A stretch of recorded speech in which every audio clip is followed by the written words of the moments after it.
What's up? So about to get into this good old read. Cause I feel a presence. I feel a presence. I feel somebody trying to hold on. I don't know if it's to me or if this is symbolically, their spirit is telling me like, hey, this motherfucker will not let go. We need you to say something.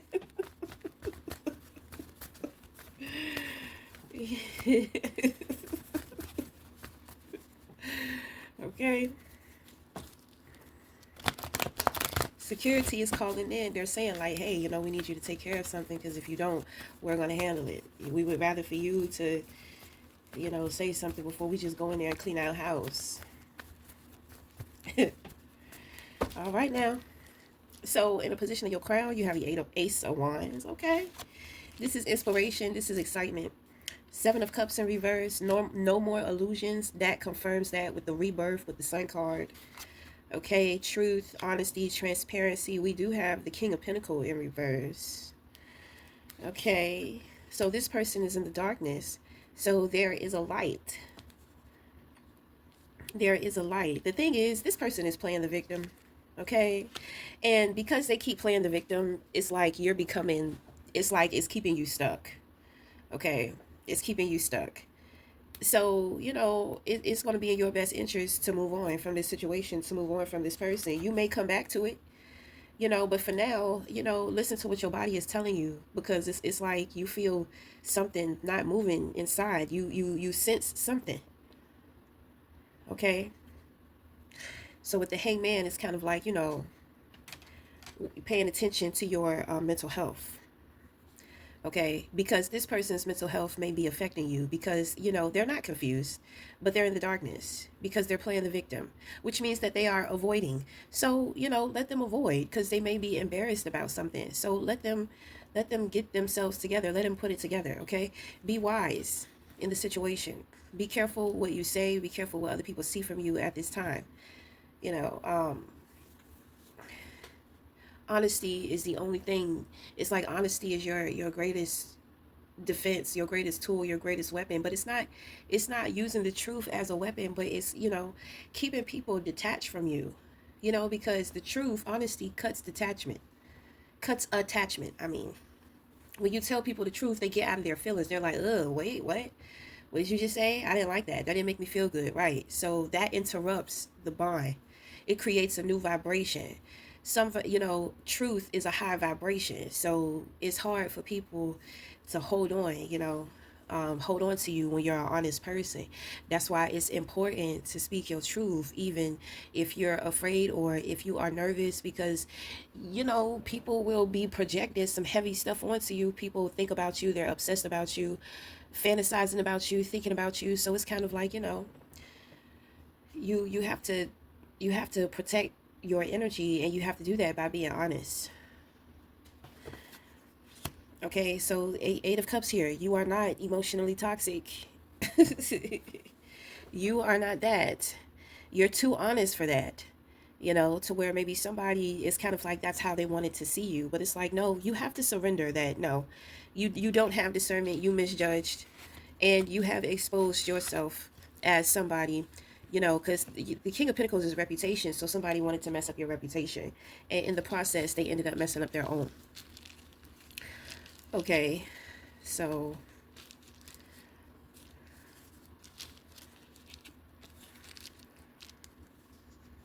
it's kind of like the nerve of this motherfucker. It's just like, it's disappointing, the decisions that they've made, the things in which that they have chosen to do maybe against you or what have you. And it's just like, you know you're being honest with them, you're being transparent, you're being healthy, you're being healthy with this individual, and they want to continue to choose to be toxic. So I mean, you're not that, but it's like they judge you, but you don't judge them, and they're the ones that need the help. So yeah, this person may be feeling embarrassed or uncomfortable, so just leave this person alone. Okay, because it's some new energy up in here. There is a new attraction here. You notice somebody, somebody notice you. It's attractive. I do. I think that somebody thinks about, intercourse with you at times. It's kind of like the thought of you, the way that you look to them. I mean, it turns them on. Okay. Or this could be you. Somebody, turns you on. If you're a man, I feel like that Queen of Swords is somebody who turns you on. Okay.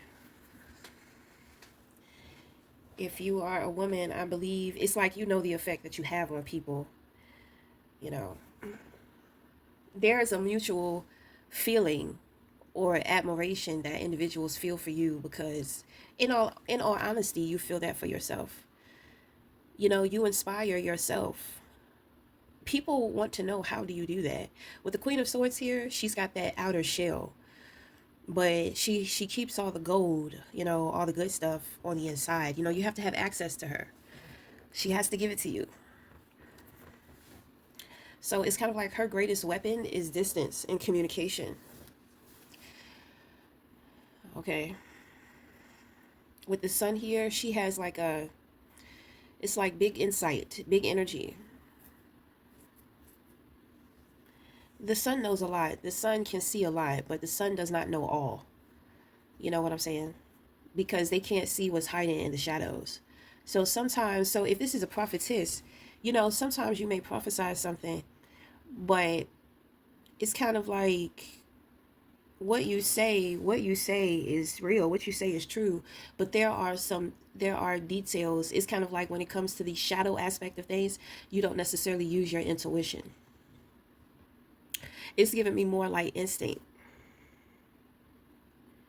Okay. So, it's kind of like saying trust your abilities more, trust what you know. I think for a lot of spiritualists, I think the more that we realize that we really know what we know, I think that shit is scary. It becomes mind blowing. But that's what happens when you're putting in the work. And that's how you can discern the real from the fake. You're going to be going through stuff. You're going to be scared. You're going to question yourself about certain things sometimes. You're going to have those little freak moments, those little panic moments to yourself about knowing what you know, but it's so strong within you. You know it.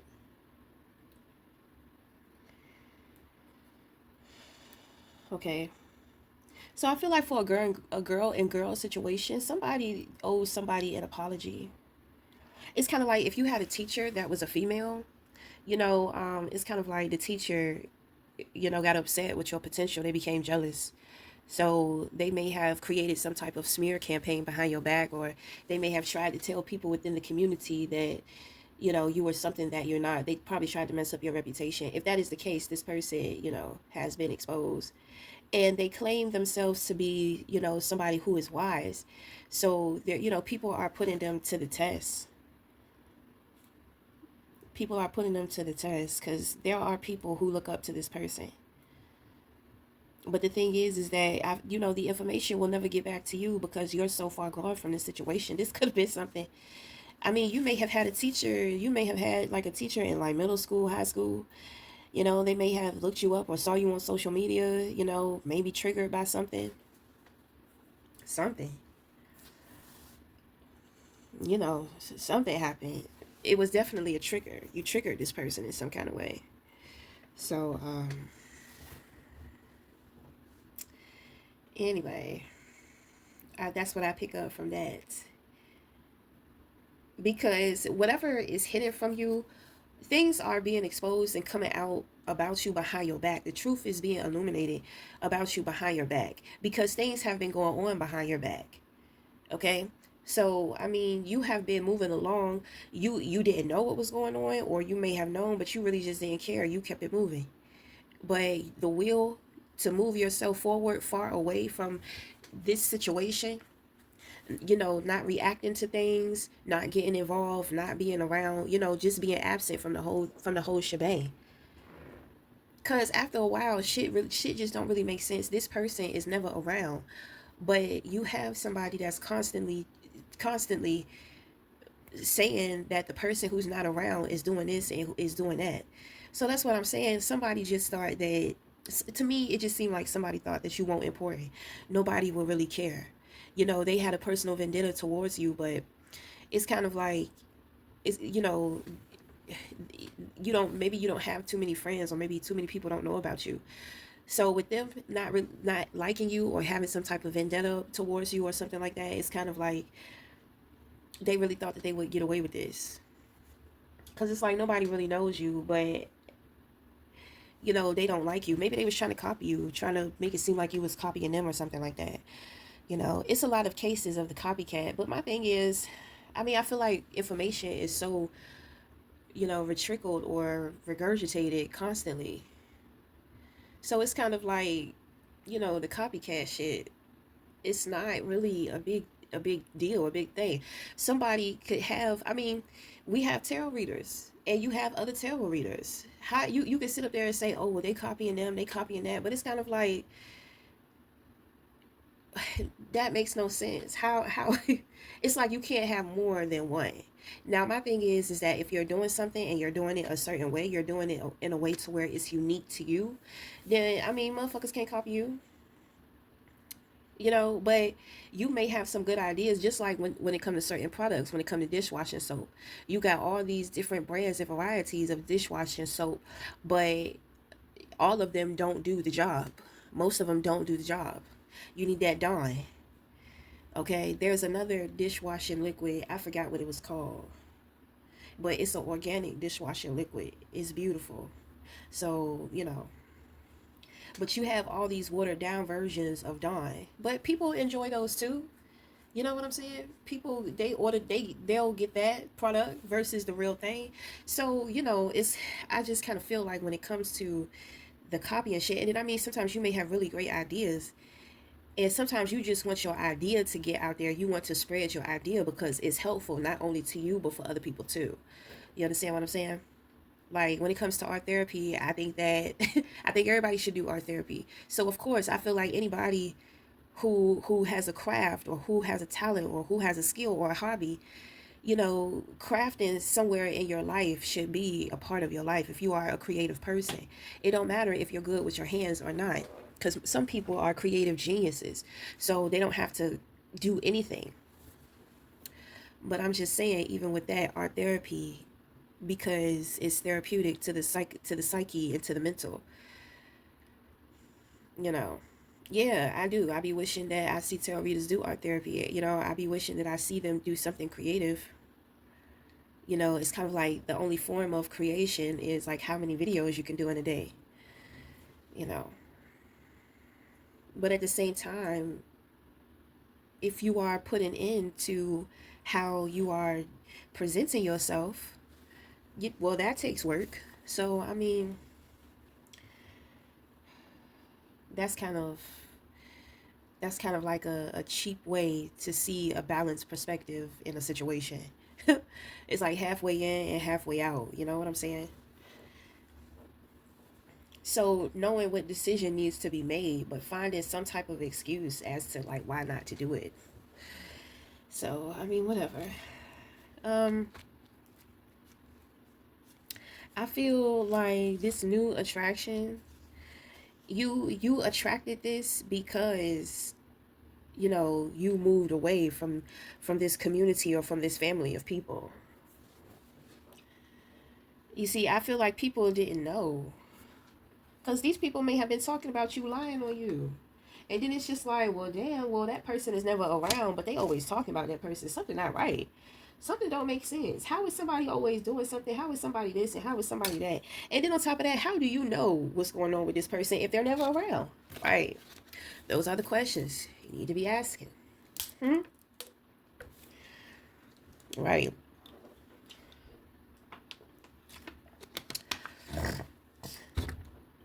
I'm just saying. All right, so tell us more. Tell us about this new person, because it looks like with the Sun card here being the rebirth, and then we have the King of Pentacles on his way out.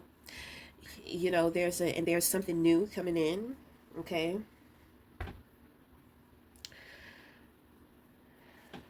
So I feel what this person is going to bring to your life, they're going to bring you like a new, exciting perspective.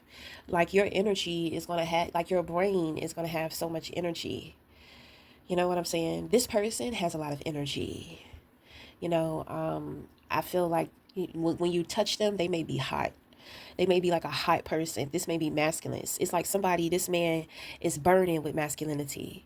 It just oozes out of him. I feel like his private parts get hot too. Okay, like he get hot. He may have a tendency to maybe get red too in the face or in certain parts of his body. You're gonna notice things like his body is very like it's gonna seem kind of chemicalized. You're gonna smell things from his body. You're gonna see how his body quickly reacts, and it's his energy, which he has. It well, I mean, it's healthy. He has healthy emotions, so I feel like he's very transparent. I feel like he's a happy person too. That's why he has so much energy. This is somebody who is real excited. Okay, so the person you was dealing with, they may have been like real uptight, real serious, real humdrum, very responsible, just very strict, they could have even been like very toxic, emotionally manipulating, just not a really decent person. So, I mean, this is a hell of a transformation. This is a hell of a change. It's like going from death to life. So if this has anything to do with relationships, it's like leaving a dead end relationship for another relationship that's just like full of life. Wow. It's pretty overwhelming, you know. It's real bright, it's real blinding. But my thing is stay in the healthy emotion, because emotions are represented by the water, right? So the thing is that it's like the sun reflects the water. Be like water. Don't let the sun burn your ass up. Be like water. Because even the sun can penetrate through water. So in being like water, so what I'm saying is being emotionally healthy helps you not to be so overwhelmed by all this energy this person has. Okay? I think this person is afraid to show you who they really are. It's kind of like they're like that puppy dog. You know what I'm saying? That puppy dog that always wants to be around you, always got his tongue out, wagging, want you to pet him, wants you to love on him, want to sleep with you. You know what I'm saying? I feel like that's who this person is, but they're afraid. They're trying to figure out should they show you or not. You know, something. So like something is a little off about this person. Something is a little off about them. I'm picking up they may have some Gemini in their birth chart because it's giving polarity. It's giving polarity like a motherfucker. Like this person, they can be your best friend or they can be your worst enemy, and you really don't want them to be your worst enemy. This person, like when they're not feeling good, when they're not doing well within themselves, like you can see it. And then on top of that, it's kind of like this guardedness that they put up. They just kind of look mean, come off kind of rude, just have this really dark attitude. The pessimism, okay, with the hangman here is the pessimism. It's just like, wow, you come off all mean, but in all actuality, you soft as shaman. Right. So it's kind of like what that saying is yeah. Because motherfuckers done tried to play me in the past. I deserve to be who I am, but I also deserve to protect my innocence and my preciousness. Absolutely. The Queen of Swords can relate to that. Okay, because she comes off as tough love. You know what I mean? So, but yeah, I feel like this man, I feel like he kind of goofy too. I kind of feel like he goofy. He's like real lighthearted. Sometimes, sometimes you can feel like he's irresponsible because it just kind of seemed like he liked to play. But don't ever forget the side that he showed you. He may switch into that person right in front of your eyes. That shit gonna scare the fuck out of you. I mean, to me, that's somebody who's authentic. That's somebody who's authentic and somebody who is in touch with their inner child. You know what I'm saying? Like sometimes in the world, you got to present yourself as an adult, adulting. You know what I'm saying? But who you are at home, who you are true to yourself, you're like that playful, happy kid. You got the heart of a child. Okay, that's a beautiful thing. That's a strong heart. Okay, I think somebody is soulful. Okay, So somebody is soulful. I feel like the Queen of Swords is soulful. If you're a man, you're what I just say? You got a big heart. Well, you know what I said. She got a soulful heart. So it's kind of like the polarities. Like the man's heart is in a higher frequency than the Queen of Swords. But I mean, it's like living. You know, it's like living. There's something here that I'm missing. It's something here I'm missing. I'm not meant to put it together. I'm not meant to put it together, but I feel like I'm missing something. It feels kind of like a whole. It's something is not connected. Well, maybe these two individuals are not connected with each other, but I mean, they have an attraction and admiration for each other. You know, they kind of both want the same things. They want to be able to be themselves, pretty much. I feel like the guy is really playful and the woman is kind of like more serious. You know what I'm saying? Yeah. I think for a woman, I think she finds comfort in this guy because it's always pressure to be cute. You know what I'm saying? Like motherfuckers want, act like they just want some. They want somebody cute. Like, hey, some of us be like, "What's up?" You know what I'm saying? Some of us be like, "Hey," you know. So, when it comes to the Queen of Swords, she kind of feels as if she's not necessarily the expectation of you know um, femininity. But at the same time she doesn't care because it's like if you're going to get all of that sweetness, you have to have access to it. So the more I protect myself and don't show you with what I'm working with, then I get to see you. Uh-oh, so this is a new prospect. So this person coming in, the queen the Queen of Swords, she's not a tester, but her being herself, she puts people to the test. She doesn't mean to, but it's kind of like because she's so guarded with herself. I mean, it creates a distance for her to be able to see how somebody is moving. That's strategy. When it comes to love, she strategizes. She know men. Okay, she knows men. She's been hunted. She's she's been captured and tortured. She's not going through that shit again.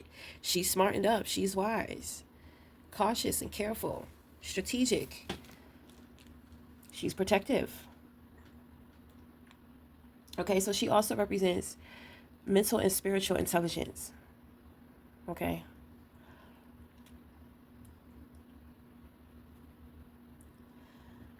Um, but that's about it. That's all I pick up. So until next time, we'll talk again. Thank you.